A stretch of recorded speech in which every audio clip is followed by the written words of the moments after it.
Fundamentals എന്ന് പറയുന്ന ഈ ഒരു വാക്ക് അല്ലെങ്കിൽ എലമെന്ററി ഇതിൻ്റെ ഒരു വാല്യൂ നമ്മൾ ജീവിതത്തിൽ മനസ്സിലാക്കുന്ന ഒരു സിറ്റുവേഷനെങ്കിലും ജീവിതത്തിൽ നമുക്ക് എല്ലാവർക്കും ഉണ്ടായിട്ടുണ്ടാവും. അങ്ങനെ ഉണ്ടായ അല്ലെങ്കിൽ ഞാൻ അതിൻ്റെ ഒരു വാല്യൂ തിരിച്ചറിഞ്ഞ ആ ഒരു സിറ്റുവേഷനെ പറ്റിയാണ് പറയാൻ ആഗ്രഹിക്കുന്നത് അല്ലെങ്കിൽ പറഞ്ഞു തുടങ്ങാൻ ആഗ്രഹിക്കുന്നത്. അതിനു മുമ്പേ ഇവിടെ ഇരിക്കുന്ന കുറച്ച് പേർക്കെങ്കിലും എന്നെ അറിയാമെന്ന് പ്രതീക്ഷിക്കുന്നു. Before that let me introduce myself. My name is Mike, RJ Mike. Engineering ഒക്കെയാണ് പഠിച്ചത്. അതിനുശേഷം ടി വിയിലും നേരത്തെ ഇവിടെ പറഞ്ഞ പോലെ റേഡിയോയിലും ഒക്കെ വർക്ക് ചെയ്തു. Now in to digital show business, working as a creative head. അപ്പോൾ റേഡിയോ ഒക്കെ വിട്ടെങ്കിലും I would like to be known and called as RJ Mike. കാരണം റേഡിയോ ആണ് എന്നെ ഞാനാക്കിയത്. കമ്മിങ് ബാക്ക് ടു ഈ ഫണ്ടമെന്റൽസ്, ഇതൊക്കെ റേഡിയോയിൽ എത്തുന്നതിനൊക്കെ മുമ്പേ എഞ്ചിനീയറിംഗ് ഒക്കെ പഠിച്ചു കഴിഞ്ഞിട്ട് എറണാകുളത്ത് വന്ന് IT ജോലി വെബ് ഡെവലപ്പറായിട്ട് വർക്ക് ചെയ്ത് തുടങ്ങി. ഒരാഴ്ച കഴിഞ്ഞപ്പോൾ ആണ് എനിക്ക് ആ തിരിച്ചറിവുണ്ടാവുന്നത്. ഫണ്ടമെന്റൽസ് അല്ലെങ്കിൽ ഈ ബേസിക്സ്, ഇതിൻ്റെയൊക്കെ ഒരു വില, ഇതൊക്കെ ആവശ്യം വരുമോ എന്ന് പഠിക്കുന്ന സമയത്ത് ഞാനും സാധാരണ ആൾക്കാരെ പോലെ തന്നെ ഇതൊക്കെ എവിടെ ആവശ്യം വരാനാണ്, ഇതൊക്കെ പഴകിയ എഡ്യൂക്കേഷൻ സിസ്റ്റം അല്ലേ എന്നൊക്കെ വിചാരിച്ച് വെറുതെ പാസീവായിട്ട് വായിച്ച് കളഞ്ഞിട്ടുണ്ട്. പിന്നീട് വർക്ക് ചെയ്യാൻ തുടങ്ങിയപ്പോൾ നമുക്ക് പ്രോസസ് ട്രെയിനിങ് തരും. ഈ പ്രോസസ് ട്രെയിനിങ്ങിൽ കയറിയപ്പോഴാണ് ഒരു സത്യം മനസ്സിലാക്കിയത്. നമ്മൾ എഞ്ചിനീയറിംഗിന് പഠിച്ച ബേസിക്സ് അല്ലെങ്കിൽ കോർ സബ്ജക്ട്സ്, ഇതിനെ ബേസ് ചെയ്തിട്ടാണ് ഇവർ അടുത്ത പ്രോസസ് ട്രെയിനിങ് നമുക്ക് തരുന്നത്. അപ്പോൾ ഈ ബേസിക് പരിപാടി നമുക്കറിയത്തില്ല എന്നൊരു നഗ്നസത്യം തിരിച്ചറിഞ്ഞതോടുകൂടി മുമ്പോട്ടുള്ള പോക്ക് കുറച്ച് ദുഷ്കരമായി. പിന്നീട് അങ്ങോട്ടൊരു 2 years ശരിക്കും പറഞ്ഞാൽ ഈ പറഞ്ഞ ഈ സപ്ലി എക്സാം ഒക്കെ ഉള്ളപ്പോൾ റെഗുലറും ഉച്ച കഴിഞ്ഞിട്ട് സപ്ലി എക്സാം, ഈ 1 day മാച്ച് മാരത്തൺ ഒക്കെ എഞ്ചിനീയറിംഗ് സ്റ്റുഡൻസ് എഴുതിയിട്ടുണ്ടെന്ന് തോന്നുന്നു. ഞാൻ എഴുതിയിട്ടുണ്ട്.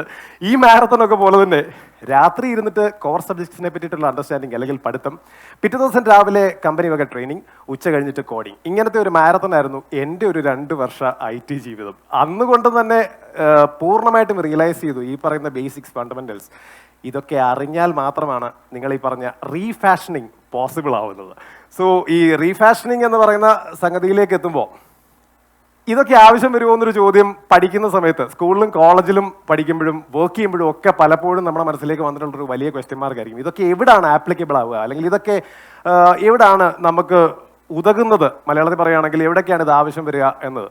ഈ ചോദ്യം എൻ്റെ മനസ്സിലും പലപ്പോഴും ഉണ്ടായിരുന്നെങ്കിലും ഒരു സിറ്റുവേഷൻ വന്നപ്പോൾ, ഈ കണ്ട് അറിഞ്ഞില്ലെങ്കിൽ കൊണ്ടെങ്കിലും അറിയണമെന്നൊക്കെയുള്ള പ്രയോഗം പോലെ ഒരു സിറ്റുവേഷൻ വന്നതോടുകൂടി മനസ്സിലാക്കി ഇനി അങ്ങോട്ട് മുമ്പോട്ട് പോകണമെങ്കിൽ സർവൈവൽ ഓഫ് ദ ഫിറ്റസ്റ്റ് അല്ല ഇപ്പോഴത്തെ ശരിക്കും പറഞ്ഞ സിനാരിയോ, സർവൈവൽ ഓഫ് ദ ഫിറ്റസ്റ്റാ. അപ്പോൾ അങ്ങനെ നമുക്ക് സർവൈവ് ചെയ്ത് മുമ്പോട്ട് പോകണമെങ്കിൽ നമ്മുടെ കയ്യിലുള്ള ബേസിക്സിനെ ഇടയ്ക്കിടയ്ക്ക് രാഗി മിനുക്കി ഈ പറയുന്ന റീഫാഷൻ ചെയ്തുകൊണ്ടിരുന്നാൽ മാത്രമാണ് മുമ്പോട്ട് പോകാൻ പറ്റുക എന്ന് പറഞ്ഞൊരു ഒരു വലിയ തിരിച്ചറിവുണ്ടായിട്ടുണ്ടായിരുന്നു. ഈ ഒരു റീഫാഷനിങ് ഇത് ഇന്നത്തെ വേൾഡിൽ എത്രത്തോളം റിലവൻ്റ് ആണ് എന്ന് പറഞ്ഞൊരു ക്വസ്റ്റ്യൻ, അല്ലെങ്കിൽ ഏത് കാലത്തും ഏത് പ്രൊഫഷനിൽ എടുത്താലും വളരെ റിലവൻ്റ് ആയിട്ടുള്ളൊരു കാര്യമാണ്. അതിൻ്റെ ഒരു ഈസി ആയിട്ടത് മനസ്സിലാക്കണമെങ്കിൽ പഠിക്കുമായിക്കോട്ടെ, വർക്ക് ചെയ്യുമായിക്കോട്ടെ, വേറെ എന്ത് പരിപാടി ചെയ്യുമായിക്കോട്ടെ, നമുക്ക് എല്ലാവർക്കും ഒന്നാമനാവാൻ അല്ലെങ്കിലും നമ്മൾ ചെയ്യുന്ന കാര്യത്തിൽ ബെസ്റ്റ് ആവാൻ ഇഷ്ടമാണ് അല്ലേ? ഇവിടെ ഇരിക്കുന്ന എല്ലാവർക്കും ചെയ്യുന്ന കാര്യത്തിൽ നമ്മൾ ബെസ്റ്റ് ആവണമെന്ന് പറയുന്ന ഒരു ആത്മാർത്ഥമായ ആഗ്രഹം പുറത്ത് നമ്മൾ അനൗൺസ് ചെയ്തില്ലെങ്കിൽ പോലും നമ്മുടെ ഉള്ളിൻ്റെ ഉള്ളിലുണ്ടാവും. ആ ബെസ്റ്റ് ആവണമെങ്കിലുള്ള ഫസ്റ്റ് സ്റ്റെപ്പ് എന്ന് പറയുന്നത് ഈ പറയുന്ന ഫണ്ടമെന്റൽസ് അറിയുക, അല്ലെങ്കിൽ ബേസിക്സ് അറിയുക. ആ ബേസിക്സിനെ ഇടയ്ക്കിടയ്ക്ക് രാഗി മിനുക്കി അപ്ഗ്രേഡ് ചെയ്ത് മുമ്പോട്ട് പോവുക എന്ന് പറയുന്നൊരു പരിപാടിയാണ്. ഇത് എവിടെയൊക്കെ ചെയ്യാം, എങ്ങനെ ചെയ്യാം, ഇങ്ങനത്തെ ഏതൊരു ടോക്ക് കേൾക്കുമ്പോഴും സത്യം പറഞ്ഞാൽ പണ്ട് എനിക്ക് തോന്നിയിരുന്നൊരു കാര്യമുണ്ട്. ഇവർ ഈ പറയുന്ന ഫിലോസഫിയും ഇവർ ഈ പറയുന്ന സാധനങ്ങളൊക്കെ വളരെ ശരിയാണ്, ഇതൊക്കെ ഇവരുടെ ജീവിതവുമായി വളരെ കണക്റ്റഡ് ആണ്. പക്ഷേ ഇതൊക്കെ എങ്ങനെയാണ് എനിക്ക് ആപ്ലിക്കബിൾ ആവുക, അല്ലെങ്കിൽ എനിക്കിതൊക്കെ എവിടെയൊക്കെയാണ് അപ്ലൈ ചെയ്യാൻ പറ്റുക, ഞാനും ഇതുമായിട്ട് ഈ പറയുന്ന ചേട്ടൻ പറയുന്ന ഈ കാര്യമായിട്ട് ഞാൻ എവിടെയാണ് കണക്റ്റഡ് എന്ന് പറഞ്ഞൊരു ക്വസ്റ്റ്യൻ മാർക്ക് വന്നിട്ടുണ്ട്. ആ ഒരു ക്വസ്റ്റ്യൻ മാർക്കിനെ പറ്റി തന്നെ പറയാൻ ഞാൻ ആഗ്രഹിക്കുന്നു. ഈ ആളുകൾ പറയുന്ന ഫിലോസഫി അല്ലെങ്കിൽ ആളുകൾ പറയുന്ന സക്സസ് മന്ത്ര, ആളുകൾക്ക് മുമ്പോട്ട് പോയി സക്സസ് കിട്ടിയിട്ടുള്ള അല്ലെങ്കിൽ മുമ്പോട്ട് റൈറ്റ് ട്രാക്കിൽ പോകാൻ സഹായിച്ചിട്ടുള്ള അവരുടെ ഒരു പാത്ത്, ആ പാത്ത് അവരുടെ മാത്രമാണ്. നമ്മുടെ പാത്ത് നമ്മൾ വേറെ വഴി വെട്ടണം. ആ വഴി വെട്ടണമെങ്കിൽ ഇത് എനിക്ക് കുറച്ച് വൈകി വന്ന തിരിച്ചറിവാണ്. എന്നാൽ പോലും സ്കൂളിൽ നിന്ന് സ്റ്റാർട്ട് ചെയ്യാമെന്ന് തോന്നുന്നു. സ്കൂളിലൊക്കെ നമ്മൾ ഏറ്റവും കൂടുതൽ നടത്തിയിട്ടുള്ളത് പഠിത്തമല്ല, പകരം മെമ്മറി ടെസ്റ്റ് ആണെന്ന് തോന്നിയിട്ടുണ്ട്. നമ്മൾ പഠിക്കുന്നതെല്ലാം തന്നെ മെമ്മറൈസ് ചെയ്തിട്ട് അതൊരു എക്സാമിനോ, അല്ലെങ്കിൽ മെമ്മറൈസിങ് എന്ന് പറഞ്ഞൊരു പരിപാടിയാണ് നമ്മൾ ബേസിക്കലി ഈ സ്കൂളിങ്ങിൽ ഞാനൊക്കെ അറ്റ്ലീസ്റ്റ് ഫോളോ ചെയ്തിട്ടുള്ളത്. അതിന് പകരം അതിനെ ഒന്ന് ക്യൂരിയോസിറ്റി കൊണ്ട് റീപ്ലേസ് ചെയ്ത് നോക്കിയാലോ എന്ന് ഈ തിരിച്ചറിവിന് ശേഷം ആലോചിച്ചു. അതായത് നമ്മൾ എന്ത് പഠിക്കുന്ന കാര്യവും എന്ത് അറിയുന്നൊരു കാര്യവും ഇതിൻ്റെ മേൽ നമുക്കൊരു ക്യൂരിയോസിറ്റി ഉണ്ടെങ്കിൽ, ഇതിനെപ്പറ്റി നമുക്ക് അറിയാൻ ആത്മാർത്ഥമായിട്ട് ആഗ്രഹമുണ്ടെങ്കിൽ നമ്മൾ അതിനെ പറ്റിയിട്ട് ലേൺ ചെയ്തുകൊണ്ടേയിരിക്കും, അതിനെ പറ്റിയിട്ട് മനസ്സിലാക്കിക്കൊണ്ടേയിരിക്കും. സോ ദാറ്റ് നമുക്കൊരു സ്ട്രോങ് ബേസ് ഫണ്ടമെന്റൽസിൻ്റെ കാര്യത്തിൽ നമുക്ക് ഉണ്ടാക്കാൻ പറ്റും. ഈ പറയുന്ന അംഗത്തട്ടുണ്ടെങ്കിലാണ് റീഫാഷനിങ് എന്ന് പറയുന്ന അംഗമൊക്കെ പോസിബിൾ ആവുള്ളൂ. ഇത് ഈ ക്യൂരിയോസിറ്റി റീപ്ലേസ് ചെയ്യാന്ന് പറഞ്ഞാൽ അത്ര ഈസി അല്ല. നമ്മൾ സ്കൂളിലും കോളേജിലും ഒക്കെ പഠിക്കുമ്പോൾ ക്യൂരിയോസിറ്റി മൂലം അല്ലെങ്കിൽ പഠിക്കുന്ന കാര്യത്തെ പറ്റി മനസ്സിലാക്കാൻ വേണ്ടിയിട്ട് ഒരു സംശയം ചോദിക്കാനുള്ള ധൈര്യം എത്ര പേർക്ക് ഉണ്ടായിട്ടുണ്ടെന്ന് ചോദിച്ചാൽ എനിക്ക് തോന്നുന്നു ഇവിടെ ഇരിക്കുന്ന എല്ലാവരും ഒന്നും കൈവക്കില്ല.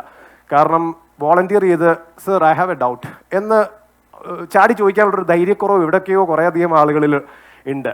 ആ ഒരു പവർ ഓഫ് ആസ്കിങ് ക്വസ്റ്റ്യൻസ് ഈ പറയുന്നൊരു സംഗതി ആദ്യം നമ്മുടെ ഉള്ളിൽ തന്നെ നമ്മൾ ഡെവലപ്പ് ചെയ്ത് ആ കൈ പൊക്കാനുള്ളൊരു ധൈര്യം ഉണ്ടാക്കിയാൽ നമുക്ക് ഈ പറയുന്നൊരു സംശയം തീർത്ത് ഫണ്ടമെന്റൽസ് ക്ലിയർ ആക്കി ചോദ്യങ്ങൾ ചോദിച്ച് മുമ്പോട്ട് പോകാനായിട്ട് പറ്റും.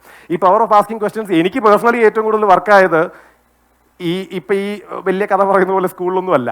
ഇന്റർവ്യൂസ്, നേരത്തെ നിങ്ങൾ പറഞ്ഞ പോലെ celebrity talk show, red carpet എന്ന celebrity talk show Red F എമ്മിന് വേണ്ടിയിട്ട് ചെയ്യുന്ന സമയത്ത് ക്വസ്റ്റ്യൻസിൻ്റെ ഒരു വാല്യൂ അല്ലെങ്കിൽ അതിൻ്റെ ഒരു പവർ എത്രത്തോളമാണ്, അതിൻ്റെ ഒരു മുഴക്കം ഓപ്പോസിറ്റ് ഇരിക്കുന്ന ആളുകൾക്ക് എങ്ങനെയാണ് കിട്ടുക, ഈ ഓപ്പോസിറ്റ് ഇരിക്കുന്ന ആളും നമ്മളും അല്ലാതെ മൂന്നാമത് ഉള്ള ഒരാളായിട്ടുള്ള ഒരു കാണി ഈ ചോദ്യത്തിൽ നിന്ന് എന്ത് മുഴക്കമാണ്, എന്ത് ഉത്തരമാണ്, എന്ത് ഇംപ്രഷനാണ് അവർക്ക് വരുന്നത്. ഇതൊക്കെ എനിക്ക് പേഴ്സണലി കുറച്ചുകൂടെ മനസ്സിലായത് ഈ പറയുന്ന റേഡിയോയിലെ സെലിബ്രിറ്റി ടോക്ക് ഷോ ചെയ്തപ്പോഴാണ്. ഈ ക്വസ്റ്റ്യൻസ് ചോദിച്ചാൽ മാത്രം പോരാ, ആ ക്വസ്റ്റ്യൻസിൽ നിന്ന് കിട്ടുന്ന റിപ്ലൈയിൽ നിന്ന് നമ്മൾ എന്താണ് എടുക്കുന്നത് അല്ലെങ്കിൽ നമ്മുടെ പെർസ്പെക്റ്റീവ് നമ്മൾ എത്രത്തോളമാണ് അതിൽ നിന്ന് മനസ്സിലാക്കുന്നത്, ഇതും ഭയങ്കര ഇമ്പോർട്ടൻ്റ് എന്ന് തോന്നിയിട്ടുള്ളൊരു കാര്യമാണ്. അതോടൊപ്പം തന്നെ നമ്മുടെ വർക്ക് സ്പേസിലേക്ക് വരുമ്പോൾ ഇന്നത്തെ വർക്ക് സ്പേസിൽ എസ്പെഷ്യലി ഷോ ബിസിനസ്സിൽ പറയുമ്പോൾ നേരത്തെ പറഞ്ഞ പോലെ സർവൈവൽ ഓഫ് ദ ഫിറ്റസ്റ്റ് അല്ല, ഫിറ്റസ്റ്റ് ഓഫ് ദ ഫിറ്റസ്റ്റ് ആണ്. നമുക്ക് ബെസ്റ്റ് ആയിട്ടുള്ളവരെ മാത്രം മതി.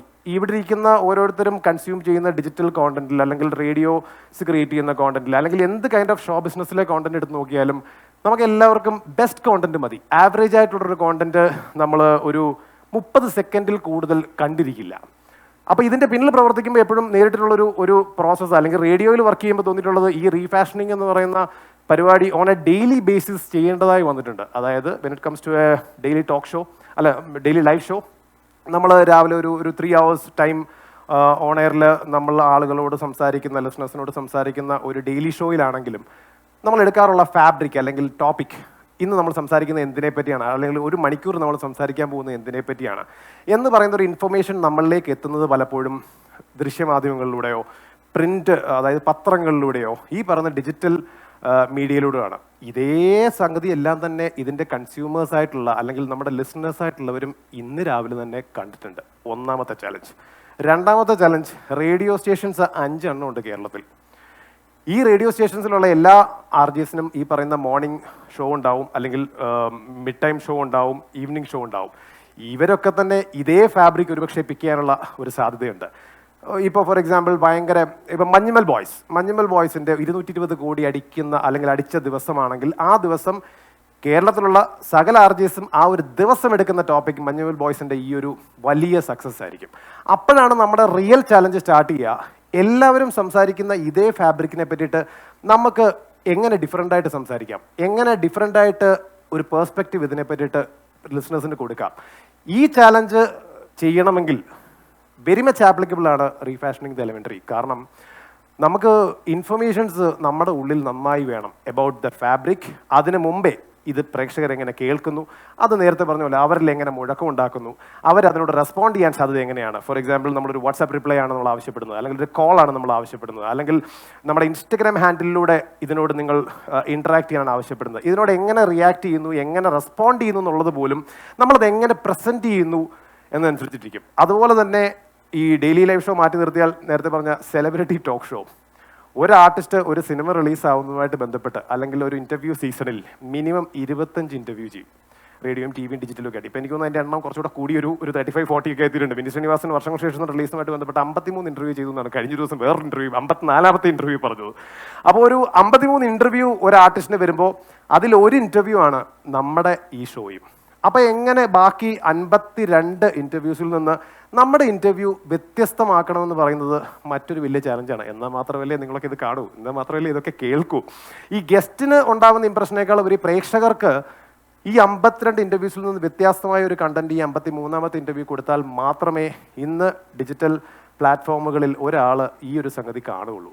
അവിടെ ഈ പവർ ഓഫ് ആസ്കിങ് ക്വസ്റ്റ്യൻസും നമ്മുടെ റീഫാഷനിങ്ങും ഒക്കെ വളരെ വളരെ ഇമ്പോർട്ടൻ്റ് ആയിട്ടുള്ളൊരു സംഗതിയാണ്. അതോടൊപ്പം തന്നെ ഇത് ഈ പറയുന്ന ഷോ ബിസിനസ്സിലെ കാര്യം എൻ്റെ എക്സ്പീരിയൻസിൽ ഞാൻ പറഞ്ഞൊരു കാര്യമാണ്. പക്ഷേ ഏതൊരു പ്രൊഫഷനിലേക്ക് വരുമ്പോഴും അതിപ്പോൾ കോളേജ് ആയിക്കോട്ടെ, സ്കൂളായിക്കോട്ടെ, ഷോ ബിസിനസ് അല്ലാത്ത മറ്റ് പ്രൊഫഷൻ ആയിക്കോട്ടെ, ഇവിടെ എല്ലാം നമ്മൾ ഈ പറയുന്ന ക്രിയേറ്റിവിറ്റി അപ്ലൈ ചെയ്ത് ഒന്ന് വർക്ക് ചെയ്ത് നോക്കുകയും നമുക്ക് കിട്ടുന്ന റിസൾട്ട് വളരെ പെട്ടെന്നായിരിക്കും. അറ്റ് ദ സെയിം ടൈം കുറച്ചുകൂടെ മുമ്പോട്ട് പോകുന്നതായിട്ടോ സ്റ്റാൻഡ് ഔട്ട് ചെയ്യുന്നതായിട്ടോ അവർ ബെസ്റ്റ് ആണെന്നോ ഒരു ഫീല്, അല്ലെങ്കിൽ നമ്മൾ ബെസ്റ്റ് ആണെന്നൊരു ഫീൽ ആദ്യം നമുക്കുള്ളിലും നമുക്ക് ചുറ്റുമുള്ളവർക്ക് രണ്ടാമത് ആ ഒരു ഫീലിംഗ് കൊടുക്കാൻ പറ്റും.